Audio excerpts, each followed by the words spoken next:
is Delilah. Welcome back to my channel. Today we're going to be doing something a little bit different. We're going to be going over this blog that I found about concealed depression. Never heard of that term, but I have depression. So let's go over this and see what concealed depression is actually all about. Okay, so what I was going to do with this video was kind of do a screen capture or recording, but that isn't going to work because my computer is too old. So what I did was I'm going to be writing it down, and I'm going to go through all the highlights of the blog post and kind of discussing every single one of them that I find interesting. I'm also going to be linking the blog down below in the description so you guys can follow along if you want to, or just read it on your own time, whatever. So let's get started with number 1.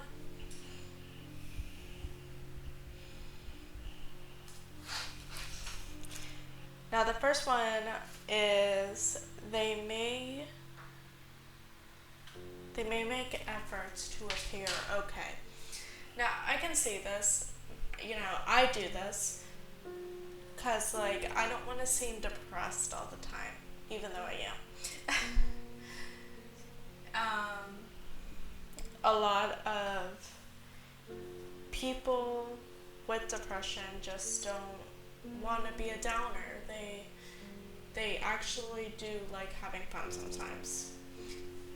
May not seem that way, but we do. Now the second one is going to be they may have habitual remedies. Never read that term, but apparently it's pretty much someone just doing everyday routines so that they can get kind of out of their head. A couple of points that they made in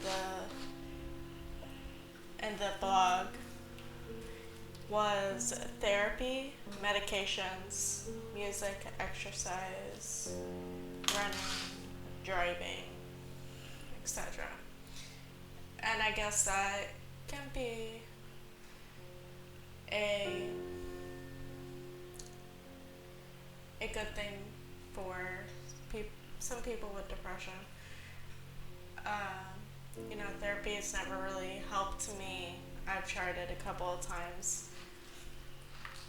Maybe I might make a video about that. The third one is they may have trouble with abandonment.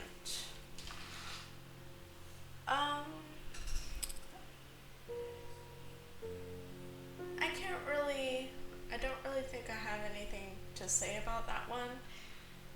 I can see how it can affect people,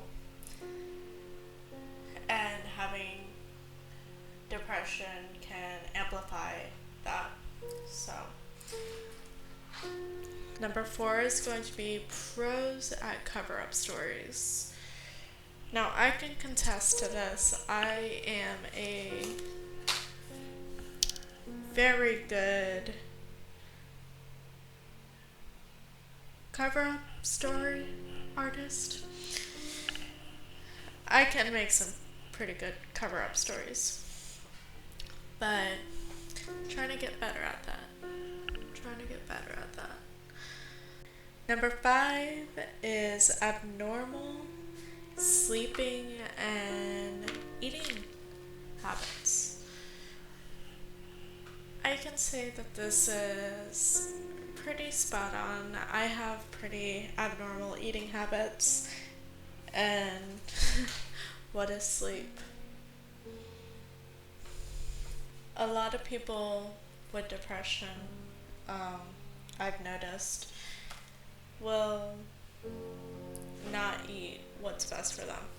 So, yeah, I I completely agree with that.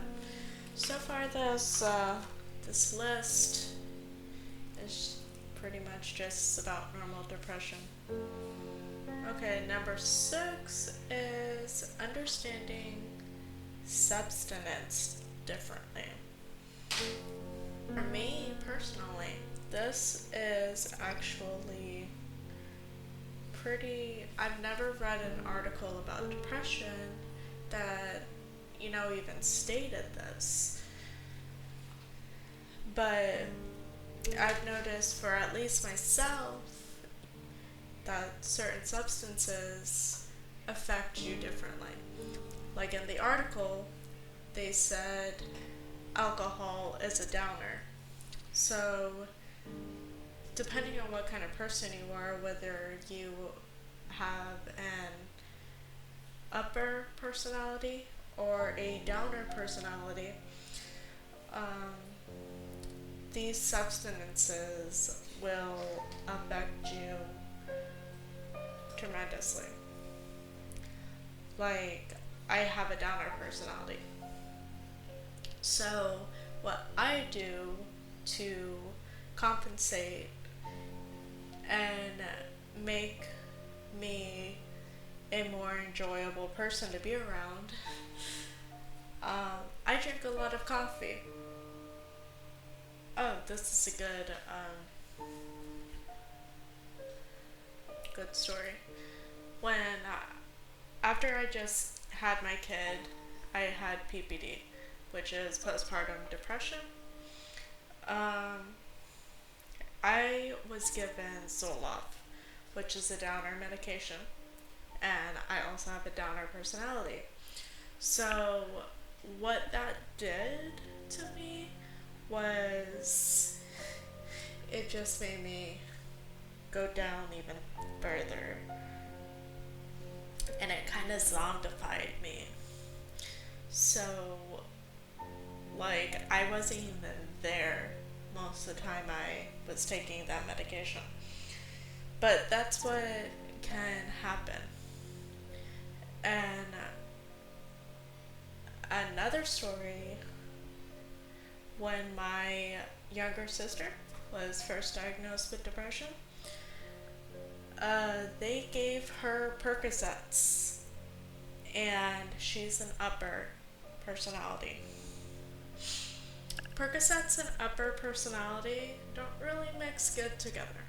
So she was off the walls like 100% of the time. Didn't sleep, didn't do anything, she didn't sit down, she didn't watch TV, she was just everywhere. So, those are the two extremes of substance, and it is actually something that people with depression um, really have to understand, especially about themselves, which kind of personality that they kind of fall into.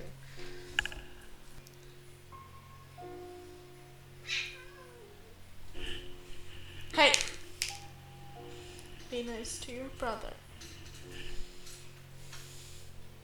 Number 7 is exhibit a very involved perception of life and death. Death. Life and death.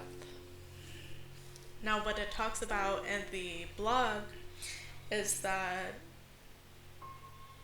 normally someone with some depression will look at their life and know that, time is running out. That's what I'm getting from the blog, but in that in that stance, I do very much agree that people with depression do view death very differently than just normal everyday people.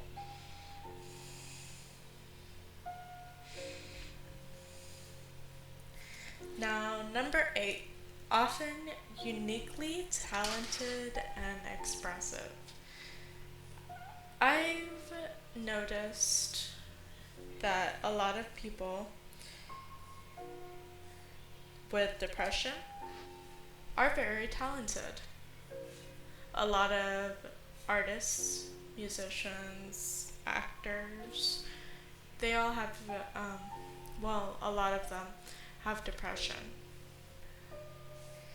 And they go on to do great things.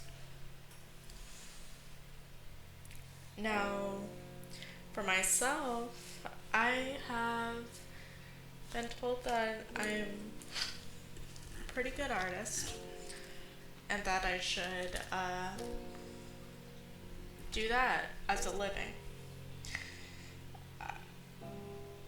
But that's a whole other video for right now. We're not gonna get into that. But yes, depressed people are usually very talented and they are very critical of themselves when it comes to that art. Now, number 9, searching for a purpose. This kind of ties into number 7, where their perception of life and death is different. And it does have a lot to do with searching for purpose, because they know that they're not going to live forever, and they want to be remembered in a good way. So, yeah, I can totally see that searching for a purpose is something that depressed people are known for. And that's why I could see that's why they're uniquely talented and expressive. So number 10, sometimes really subtle cries for help. With my family having depression and a lot of different mental health issues, I can understand this, that a lot of depressed people will not seek help but give little subtle details about, how they are. And I guess I kind of do it too. It's just like, for me, it's a subconscious thing. Now, last but not least, number 11 is they seek love and acceptance, as every person does. My opinions on that is that everyone, whether they have mental illness or not, they always want someone to love and accept them. I don't really have much to say about that particular topic, because that's just human nature. That's not specific to people with depression. So that about wraps up the list. Now we're going to do